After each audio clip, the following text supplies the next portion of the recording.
إخوانا وأخوات السلام عليكم ورحمة الله. أعوذ بالله السميع العليم من الشيطان الرجيم. بسم الله الرحمن الرحيم. الحمد لله رب العالمين وبه نستعين وصلى الله على محمد وعلى الطاهرين وعلى الله دائم أجمعين من الآن إلى قيام يوم الدين آمين رب العالمين. Wayat al-Faqih, quatrième partie. Là, je vais terminer avec les paroles de Sayyid Khomeini. Je pense que c'est une vidéo qui doit faire, une audio qui devrait faire à peu près une vingtaine de minutes, peut-être un peu moins, et quelques pages à vous lire. Après, je passerai dans la dernière partie aux questions qui ont été posées à Khomeini et ses réponses sur ce sujet. Je commence la fonction de guide et de gouvernement. Pour voir, revenant à la fonction de guide, donc là, Sayyid Khomeini va parler de ça. Et qu'est-ce qu'il dit ? Si un individu qualifié, jouissant de ces deux qualités, la connaissance de la loi et la justice, se dresse et constitue un gouvernement, il jouira de la même autorité qu'avait sa seigneurie le plus noble envoyé, sallallahu alayhi wa sallam, pour la gestion de la société. Il faut que tout le monde lui obéisse.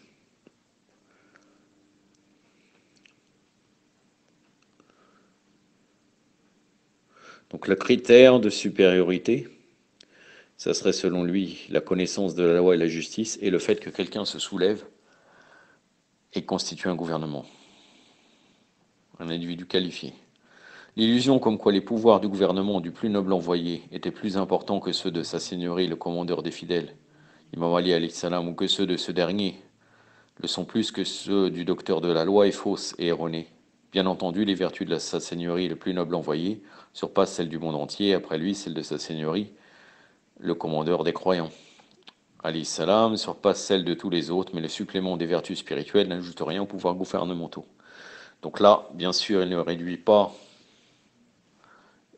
le prophète et l'imam Ali alayhi salam ou les autres imams à des gens comme nous, mais pour lui, au niveau de la guidon, au niveau des pouvoirs gouvernementaux, il les attribue la même chose.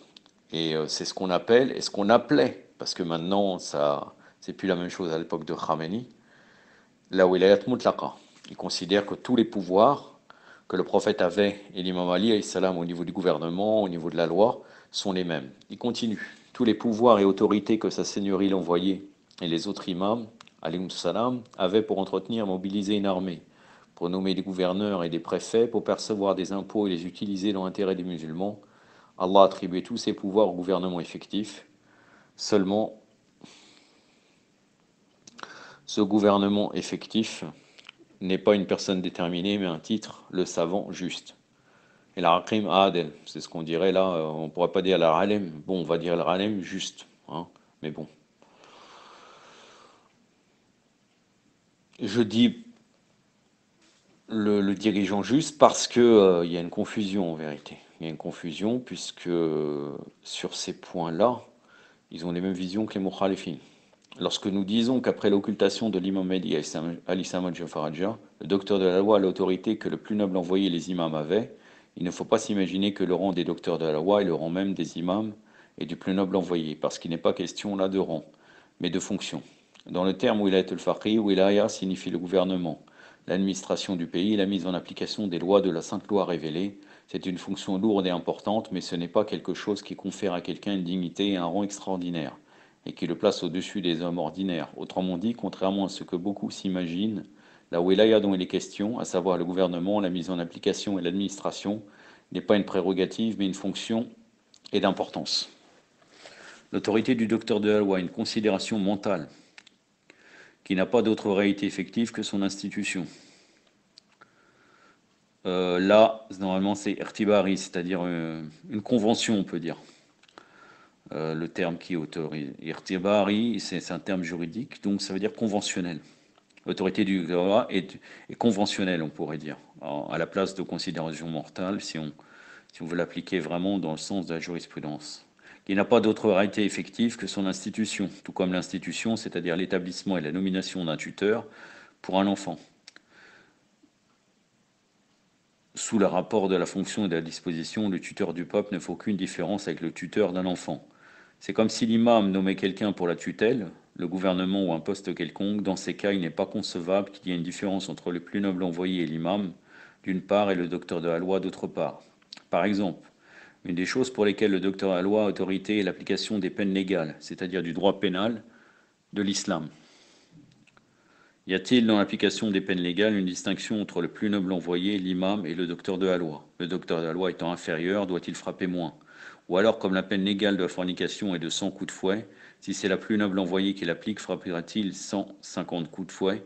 Si c'est sa seigneurie, le commandeur des fidèles, 100 coups, et si c'est un docteur de la loi, 50 coups?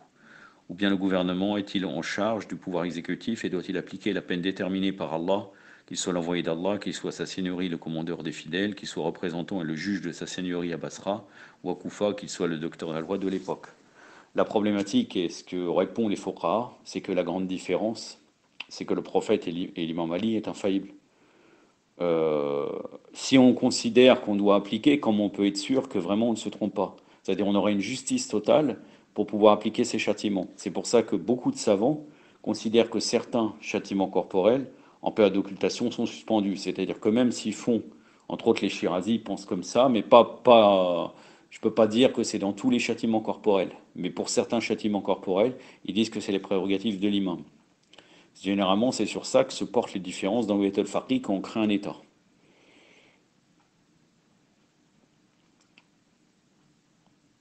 Pour Sayyid Khomeini, c'est le wilayat mutlaqa, la wilaya absolue, que le gouvernant a. Une autre fonction du plus noble envoyé et de sa seigneurie, le commandeur des fidèles, était de prélever les impôts, le khomos, la zakat, la jaziyya et le kharaj des terres qui y sont soumises. Si c'est le plus noble envoyé qui prélève la zakat, combien prélèvera-t-il? Quelque part, un dixième et ailleurs un vingtième.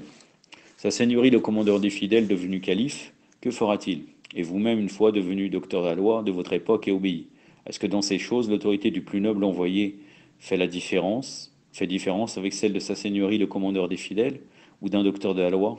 Allah le Très-Haut a fait du plus noble envoyé celui qui a autorité sur tous les musulmans, et tant que sa seigneurie est présente, elle a autorité même sur sa seigneurie, le commandeur des fidèles, alayhi salam. Oui, puisque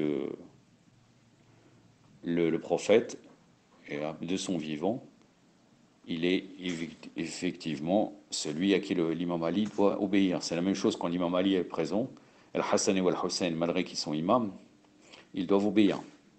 Et quand il y a deux imams, on parle d'un imam parlant et un imam samet. Comme par exemple à l'époque de l'imam Hassan, l'imam Hussein et salam, il est évident que l'imam Hassan aurait autorité sur l'imam Hussein. Mais en vérité, il n'y a pas de divergence, parce que comme vous savez très bien, il est dit que si tous les prophètes se rencontreraient, il n'y aurait pas de divergence entre eux. Donc en fait, ils disent la même chose. Donc il est normal qu'il obéisse parce qu'il est l'imam de son temps dans sa fonction, l'imam Hassan, et l'imam Hussein obéit. C'est une règle. Et donc là, quand le prophète est présent, il est évident que l'imam Ali, alayhi salam, doit lui obéir. Après lui, c'est l'imam qui a autorité sur tous les musulmans, même sur l'imam d'après lui. C'est-à-dire que ses directives gouvernementales sont exécutoires pour tous et qu'il peut instituer et destituer juges et gouverneurs. Ça, c'est dans Wilayat al-Faqih, la page 40 et 42, à 42. Les docteurs de la loi qui sont justes doivent diriger la société. Tout comme le plus noble prophète, sallallahu alayhi wa sallam, avait pour mission de faire appliquer les prescriptions et de mettre en place les règlements de l'islam, que Allah fait de lui le chef et le gouvernant des musulmans, qu'il a compté son obéissance comme obligatoire. De même, les docteurs de la loi justes doivent être les chefs et gouvernants, faire appliquer les prescriptions et mettre en place l'ordre social de l'islam. J'ai rien à dire de plus, ça c'est dans Al-Faqih, la page 61, j'ai rien à commenter sur ça. Il faut que l'obligation faite aux docteurs à la loi de constituer un gouvernement. Il faut que les docteurs à la loi, ensemble ou individuellement, constituent un gouvernement conforme à la loi révélée afin de faire appliquer les peines légales et de protéger les frontières et l'ordre. Si c'est possible, pour quelqu'un, cela lui est une obligation personnelle, sinon c'est une obligation collective, wajib kifa'i. Je ne vais pas revenir sur qu'est-ce que le wajib kifa'i, on en a déjà parlé. C'est une obligation que tant qu'elle n'est pas comblée, elle incombe à chaque musulman. Donc pour lui, l'instauration d'un État islamique, même en période d'occultation, c'est le devoir de toute personne, parmi les docteurs de la loi.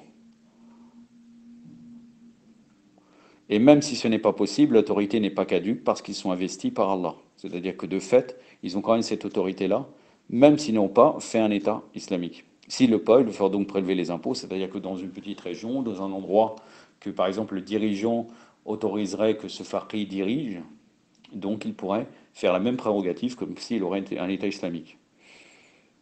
Toujours d'après cette Roménie, ce n'est pas moi qui dis ça. S'ils le peuvent, il leur faut donc prélever les impôts, la zakat, le khum, le kharaj, et les utiliser dans l'intérêt des musulmans. Il leur faut appliquer les peines légales, et il n'y a pas de... Puisque nous ne pouvons pas constituer un gouvernement général et intégral, tenons-nous à l'écart. Au contraire, tout ce dont les musulmans ont besoin, et qui relève des fonctions que le gouvernement islamique doit prendre en charge, nous devons l'assumer dans toute la mesure où nous le pouvons. Wayat al-Faqih, page 42. Euh, et d'ailleurs, ça existait dans l'histoire. C'est-à-dire, dans l'histoire, on a vu que des fois, le dirigeant temporel donnait le pouvoir au faqih dans une région ou dans un endroit pour diriger. Entre autres, à l'époque des Safawides, on pourrait dire comme un moufti général, qui avait le pouvoir judiciaire ou autre. C'était les ulama qui dirigeaient, sous le dirigeant temporel. Le gouvernement relève des prescriptions premières, la priorité hukm al-awali, et la priorité sur les prescriptions relatives aux pratiques régales. Si les pouvoirs du gouvernement étaient confinés dans le cadre des prescriptions divines relatives aux pratiques légales, donc tout ce qui est indiqué à travers les hadiths ou le Coran, le fait de confier le gouvernement sacré et l'autorité absolue au prophète de l'islam et sa famille sera un phénomène vide de sens et de contenu. Je vais faire allusion à des conséquences que cela aurait et que personne ne peut accepter.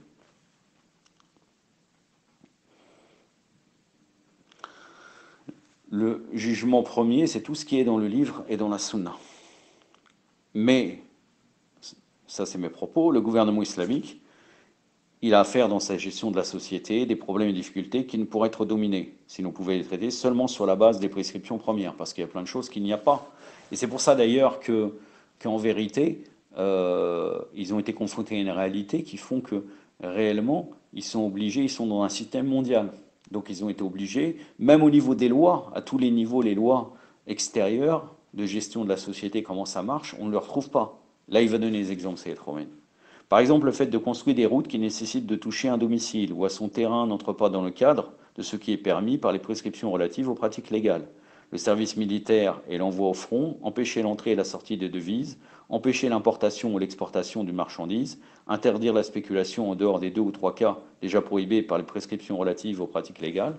Donc, euh, interdire la spéculation, il y a quelques faits, il y a 2-3, d'après ce que dit cette Romaine, il y a 2-3 règles. Mais ils sont dans un système mondial, et avec un État. Les droits de douane et les impôts, empêcher de vendre trop cher et fixer les prix, empêcher le trafic de drogue et interdire toutes sortes de toxicomanie, ensuite des boissons alcoolisées déjà prohibées par les prescriptions relatives aux pratiques légales, réglementer le port d'armes de toutes sortes et des centaines d'autres choses semblables qui relèvent des pouvoirs de l'État, seraient exclus de ces pouvoirs selon cette interprétation. Le gouvernement, qui est une branche de l'autorité absolue de l'envoyé d'Allah, et sur sa famille et leur donne non.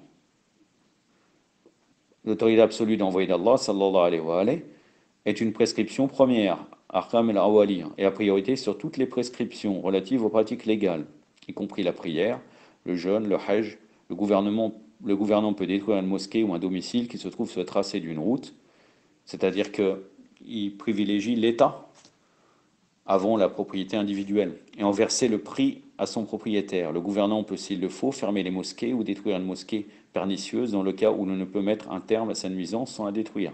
Le gouvernement peut annuler unilatéralement des contrats légaux qu'il a lui-même contractés avec les gens dans le cas où ces contrats sont contraires aux intérêts du pays et de l'islam. Il peut empêcher toute chose cultuelle ou autre dont la pratique serait contraire aux intérêts de l'islam aussi longtemps qu'il en est ainsi. Le gouvernement peut momentanément empêcher le hajj, qui est un des importants devoirs d'obligation divine, dans le cas où il considère comme contraire à l'intérêt d'un pays musulman. Là, j'ai une remarque à vous faire, car ce texte-là, c'est quoi? C'est une réponse de Sayyid Khomeini à une lettre du président de la République. Le 16-10-1366 de Hégire solaire. Sarif en-Nour, volume 1, page 170. Car il est connu même qu'à l'époque de Sayyid Khomeini, parce que comme il était président, Khomeini faisait Salat al-Jumu'ah. Et à Salat al-Jumu'ah, il a dit comme quoi certaines choses qui font partie des choses claires dites par l'islam, des obligations, le wali al-faqih ne peut pas les interdire. Et donc Sayyid Khomeini lui a répondu, et là, comme il lui a écrit une lettre, sûrement après il n'était pas vraiment peut-être convaincu, Khomeini, donc il a envoyé une lettre, et Sayyid Khomeini lui a répondu cela. Vous allez voir après quelle a été son opinion, bien après, quand, soi-disant, il serait devenu faqih, Khomeini. Je sais très bien pourquoi je dis ça, les gens savent de toute façon que n'a pas été Marja Taqlid en vérité, mais bon, d'après même ses propres propos, mais bon, ce n'est pas notre sujet. Donc là, il lui répond en lui donnant ce que je viens de vous lire. L'autorité du docteur à loi est le droit de limiter la propriété. En islam, les biens privés sont légitimes et ont certaines limites. Une des choses qui dépendent de l'autorité du docteur de la loi, et malheureusement nos intellectuels ne comprennent pas ce que signifie l'autorité du docteur de la loi, c'est la restriction de ces choses. Alors même que le saint législateur a compté la propriété privée comme respectable, celui qui détient légitimement l'autorité peut restreindre cette propriété limitée lorsqu'il voit qu'elle serait contraire à l'intérêt des musulmans et de l'islam. Il peut restreindre cette propriété légale à une limite déterminée et par décret du docteur à la loi, ce qui en plus sera saisi. Ça, c'est une déclaration de Sayyid Khomeini en présence d'étudiants. Nous venons d'Isfahan, donc d'Ispahan en français, 14-8-1358 de l'Hégire solaire, Sarif en-Nour, volume 10, pardon, page 138. Donc les intérêts de l'État, qui veut dire islamique, est plus important que la propriété individuelle. Chose qui pourrait être logique d'ailleurs en vérité, d'une manière, euh, dans des cas bien déterminés, même en Occident ou ailleurs, ça peut se faire. Je ne dis pas que c'est, encore une fois, que c'est légal. C'est pas la question de ça, mais c'est compréhensible. Ce qui relève encore de l'autorité du docteur de la loi, parmi ce qui relève du docteur de la loi, là c'est le faqih. C'est pas, donc là c'est le faqih beaucoup plus généralement. Regardez ce qu'il dit. Il y a que si un homme se comporte mal avec sa femme, il le conseille d'abord, le corrige dans un deuxième temps, et que s'il voit que cela ne va pas, il prononce le divorce. Donnez votre approbation à l'autorité du docteur de la loi. L'autorité du docteur de la loi est un cadeau qu'Allah est très haut à donner. Car quelquefois des hommes, ils sont injustes, ils ont tout fait, et finalement, euh, la femme ne peut pas dissoudre le mariage. Donc dans certains cas, on va aller voir le faqih, il va essayer de la sermonner. Le faqih va essayer de sermonner le couple, en essayant de les réconcilier. Il va parler avec le mari. Et dans le dernier cas, si ça ne se résout pas, il a le droit de dissoudre le mariage. D'ailleurs, c'est le seul, c'est un juge religieux qui peut dissoudre un mariage, sinon il n'y a pas de possibilité de dissoudre. Entre autres, cette question que vous avez soulevée, que doivent faire ces femmes actuellement mariées, et elles ont des problèmes, qu'elles s'adressent là où il y a un docteur de la loi, et le docteur de la loi s'en occupera. Si c'est justifié, il corrigera le mari, il le mettra en demeure de bien se comporter, s'il ne le fait pas, il prononcera le divorce. Il a autorité que si les choses tournent mal, si une vie va être gâchée, il prononce le divorce. Bien que les divorces soient dans la main de l'homme, lorsque le docteur de la loi y voit l'intérêt de l'islam et l'intérêt des musulmans, et lorsqu'il voit qu'on ne peut pas faire autrement, il prononce le divorce, c'est cela l'autorité du docteur de la loi. Donc il devient wakil de force par le mari à travers la loi pour pouvoir dissoudre le mariage. Ça ne souffre d'aucun doute sur ça.